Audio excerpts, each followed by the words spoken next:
My mom abandoned me at my grandparents' house when I was 8 years old because her new family needed a home. But now I ask them to leave my house. Let me start by saying that I was expelled by my mom because I needed to impress her new husband. Well, if expelled seems a little harsh, we can say that he took me out of my own house and made me live with my father's side. I have all the good memories until my dad was alive. Unfortunately, we lost him when I was 7 years old. As a child, I felt devastated. I was very close to my dad, and burying him broke my heart.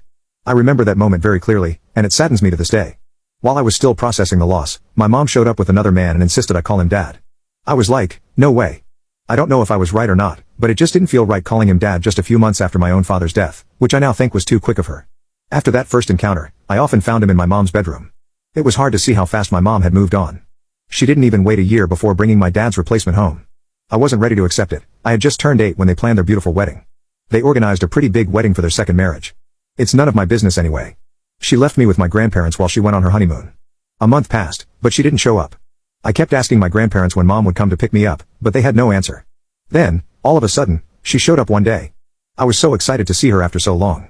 I ran to hug her, but she had brought all my belongings to abandon me at my grandparents' house. I was devastated, to say the least. I lived with my grandparents until high school. I was happy with them. My mom used to show up sometimes just to tell me how much she loved and cared about me. Sometimes I used to question her why she had abandoned me at my grandparents' house if she loved me so much.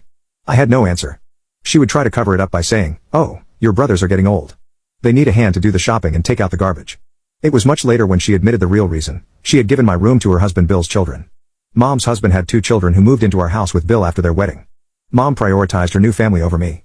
It was natural for me to resent that, so eventually, I stopped bothering her. After high school, I left my grandparents' house but visited them often. They were like saviors for me. If it weren't for them, my childhood would have been ruined. I am now 24 years old.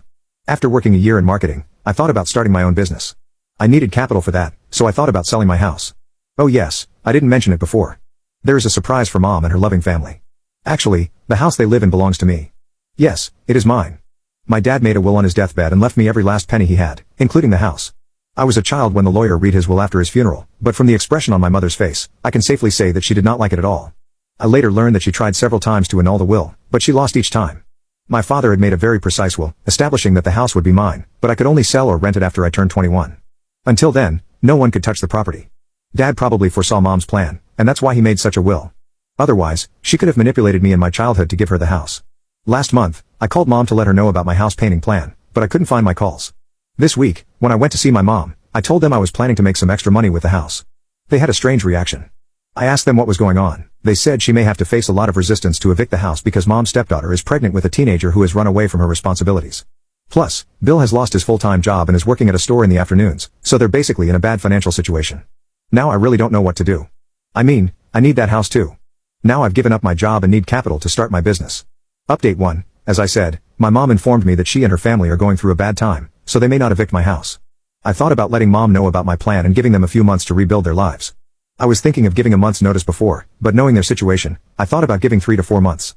As mom wouldn't answer the calls, I went to see her at home. The house wasn't like before and neither was my mom. They both had a cold vibe. Maybe she had seen the reason behind my visit. When I saw myself at the door, she sketched a fake smile and half hugged me. Keep in mind we were seeing each other after a long time. Yes, she comes to visit me after I entered adolescence. Yes, I had become bitter towards her. Why wouldn't I? Even though we met after so many years, she didn't even bother to ask me how I had been. She wasn't interested in hearing from me. It was like, "Oh, you're here. It must have been something important that brought you to my doors." To please her, I said, "Oh no, nothing important. I just came to see you. It's been a long time." She smiled and said, "Clear." There was a wave of silence followed by another 5 minutes until I got up to leave. It was definitely unpleasant. I didn't feel welcome at all. Besides mom, my pregnant half-sister was also at home and she also looked at me very badly as if I were there to cause some kind of trouble. For the time being, I abandoned the idea of reclaiming the house. I explored other ways to get the money for my business, but mom crossed all the boundaries of narcissism. Last week was the 15th anniversary of my dad's death. My mom organized a small prayer ceremony in the church. As I was in town, I decided to have a decent ceremony, feeding the poor and giving away some gifts to underprivileged children. I invited my friends and relatives for prayer. I also emailed mom inviting her, but I couldn't. When I traced the email history, I found out I hadn't opened it. This was my first email to her. I thought it had gone to spam or something, so I showed up at her house again. This time mom wasn't home. My stepsister Brenda walked out the door with no greetings, just a direct question, "Are you back again?" "What's up?" I said I was here to see mom. She said, "With the way she called you last time, you think she wants to see you again?" She said it so directly that I didn't understand what she said and blurted out, "I was to invite mom to my dad's prayer ceremony." She laughed in my face and said, That was ages ago. You're holding on to that? I said, sorry, he was my dad and it's my business. Now you can check for a part 2 by pressing share and more. I stood there like an idiot for a few more minutes and then left a note for Mom on the table. I asked her to call me back. She called me back the next day and I told her about the prayer ceremony. She remained silent for a minute and then said she couldn't go because she had to take Brenda to a checkup. That was a failure. I mean, I could have said I would try, but she rejected it immediately. It was disappointing. I responded sarcastically, yes, of course, she's your priority. We're nobody to you. Good luck. I found that narcissistic woman and her bastard son. She was mad because I used that word. I said, why should I be nice to her when she was so nasty to me? I know she mocked my emotions to defend her. Mom said it was natural for her to get angry. You can't talk about the dead in front of a pregnant woman. You are as insensitive as your dead father. The moment she said that, I lost my mind. I yelled at her not to talk bad about my father. If someone is insensitive here, she has to be, considering the way she was talking about my dead father. She said, your father died 15 years ago. Damn, get over it, I said, clearly, as you did, in a matter of weeks or days, maybe. Who knows? You know what? You don't need to come. My father wouldn't like your prayer after seeing your true colors. I hung up the phone after saying this. That same day, I hired a lawyer and began the process of sending a legal eviction notice. It took the lawyer about 15 days to validate my father's will and send the notice to Mom as expected.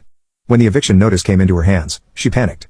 Apparently, she never thought I would go this far to exact revenge for not attending my father's prayer ceremony. I laughed at her message in the voicemail and blocked her. When she couldn't contact me anywhere, she showed up at my house. I wasn't there at the time. Oh yes, I am living with my grandparents again until I reorganize my life. My mother asked my grandparents to convince me to withdraw the eviction notice. My grandparents are quiet and kind people, that's why they didn't kick her out. They said they have nothing to say about it, it's my property, and I can do whatever I want. Fair enough. She didn't like the answer and blamed my grandparents for raising me as a real spoiler. I was smoking when she said that. I asked my grandmother why she didn't say anything to my narcissistic mother. My grandmother said, we don't want to mess with a woman. So I said, I want to mess, and now I'm not going to let them live in my house for another day. I gave them the eviction notice according to the country's tenant law. Although they are not tenants, they are not paying me any rent. Plus, I am the one who pays property taxes every year, so legally, I have the right to kick them out immediately. My grandparents are God-fearing people. They convinced me to wait, otherwise, I was determined to evict them at that very moment. The next day, I got a call from Mom. I ignored her. She did the same with me when I called her. She sent me a message to talk, saying it's urgent. I replied I had to check my calendar to see if I would be at my house. This did not sit well with her, and she sent a long reply saying that I was trying to impose myself. What did I do with her 5-paragraph email? Nothing. That's right, I didn't respond. Maybe she got the hint that I wasn't going to give in to her pressure. During my childhood, every time I cried or threw tantrums to go home, instead of comforting me, she scolded me and asked me to behave. She scolded me for being a good guy and not throwing tantrums. This was her parenting style, and it worked to keep her happy and not messing with her. I would stop sobbing, but after she left, I would stay in a corner of the house for hours. No more. It's time for her to be alone, but sadly, she won't have a corner for herself alone. So she came to see me, and I deliberately made her wait for an hour. I was anxious. I asked my family to stay out of it. She kept asking them about me. They said they didn't know and told her to wait in my room. When I came to see her, she looked at me like, well, where were you? I've been waiting here for an hour, but she said nothing, absolutely nothing. She sat there with a serious face. People in her situation would have tried to please me, but she stood firm in her arguments. She said, well, let me start. I can't sit here forever. I've got things to do, I murmured. Of course, finding a house is a hard job. She looked at me upset and said, what is this notice about? I am sure you can read it or want me to read it for you. She was absolutely furious. She threw the notice in my face and said she wasn't going to evict the house for something as stupid as a notice. After I got out, I said, so let's wait and see the repercussions of not following the court order. She said, I gave birth to you. Don't try to be smarter than me. That house is my husband's and mine, and no one can get me out of there, I said, surely a legal heir can, to her provocations calmly to annoy her, and I succeeded. But the moment she referred to my dad as her husband, I lost my mind. You seriously have the audacity to call him your husband when you skipped his prayer ceremony, saying it was history. He doesn't deserve his house. You're just an illegal occupant, and I'm going to rid that house of all the parasites. She got up and said she had finished being nice to me and now she would have to deal with her lawyer. I laughed and said, clearly, go ahead. We still have 20 days left. Let's see what he pulls out of his sleeve. Update 2. I got the house after much conflict. As I mentioned in my previous post, I gave Mom and her family a 30-day notice to vacate the house. She came to me and tried to distort the whole situation. I stopped her and left. The next series of events was nothing more than pure narcissism on their part. Can you believe that her stepdaughter Brenda came running up to me and, on top of that, threatened to file a harassment complaint against me? She was leaving her pregnancy victim letter as if to say, I can do whatever I want because I have a child inside me. I said, woman, pregnancy is not a pass to get away with everything. She tried to mess with me until we showed her the cameras set up around the house. I said, if you set foot here again, I'm going to have you arrested. Then my mother came to defend her beautiful stepdaughter. She accused me of mentally abusing and torturing a pregnant woman. Brenda said she was going to sue me for this. I said clearly, let the judge decide. According to the camera footage, when she couldn't let off steam, she calmed down, started sobbing, and said, I was wrong to raise you to become a selfish person. She started blaming herself for not raising me properly. In fact, she put my late father in the middle and said it was her fault for dying so early and not giving me a proper upbringing. And I told her. Now you can check for a part 3 by pressing share and more. My mom started blaming herself for not raising me properly. In fact, she put my late father in the middle and said it was her fault for dying so early and not giving me a proper upbringing. I said, wait, if anyone is to blame, it has to be you. Not for raising me badly because you never raised me. I was raised by my grandparents, and they did pretty well. You should feel bad for leaving me. But you know what? I'm glad you didn't raise me. I see how badly you raised your stepdaughter.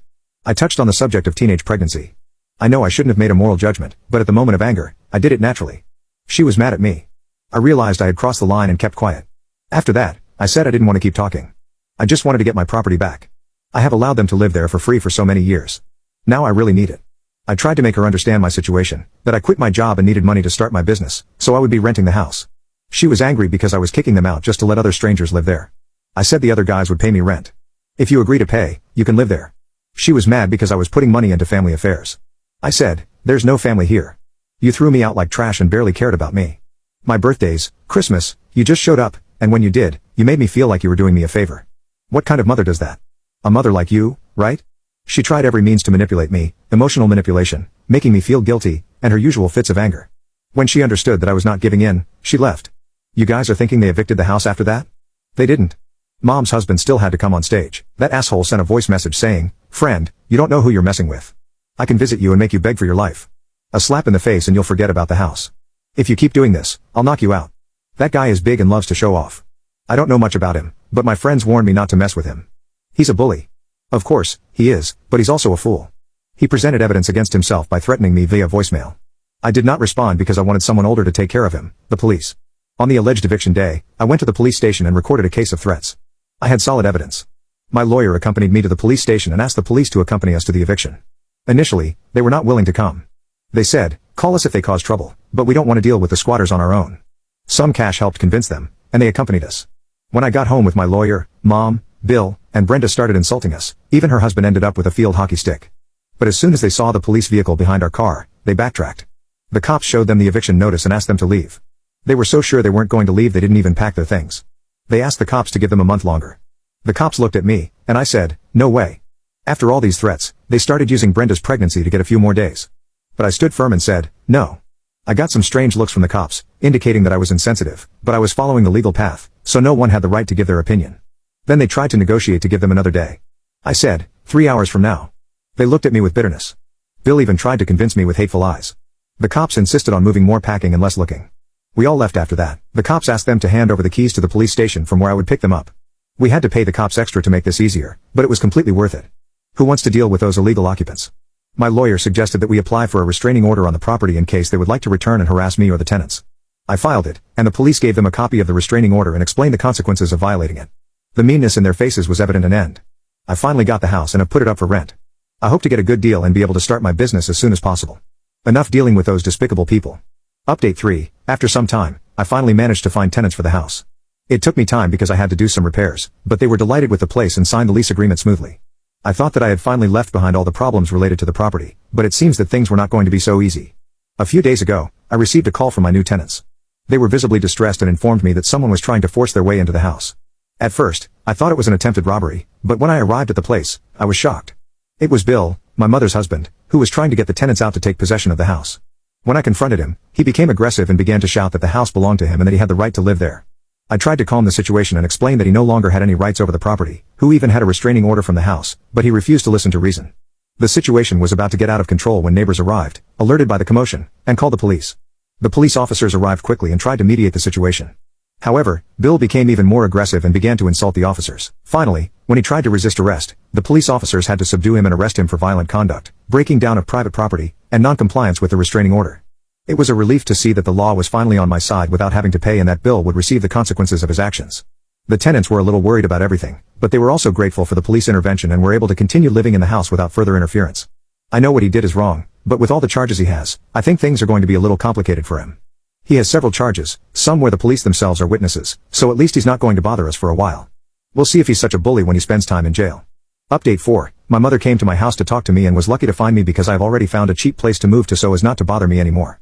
With the money I get for my house, I can rent something and leave the rest to invest in my business. She wanted me to drop some charges against Bill, which I am sure I will not do. I don't know if I can, since the charges are actually filed by my tenants, although I don't know the legal details. The only charge I think I could drop would be related to the restraining order, but I'm not going to remove it either. To say that my mother didn't like this answer too much is an understatement, but it's not that she can convince me of anything. She said that now everything was going wrong for them and that I shouldn't add any more problems, but none of that convinced me. I know some will say I'm very hard on them, but I certainly think I did enough. I gave them a month to leave the property or pay rent, and they didn't like either option. The only thing they would have liked is to let them continue living for free, which wasn't going to happen. They did until now, so I think that's just what I'm asking for regarding Bill. In total, the charges have a sentence of 12 years, but that's only if he is given the maximum sentence on the charges, which I doubt will happen, although he does at least get a few months in jail with some interesting colleagues. Maybe when he comes out, he won't be as aggressive as he is now. You see it here, we do upload the full stories and in order. Follow us.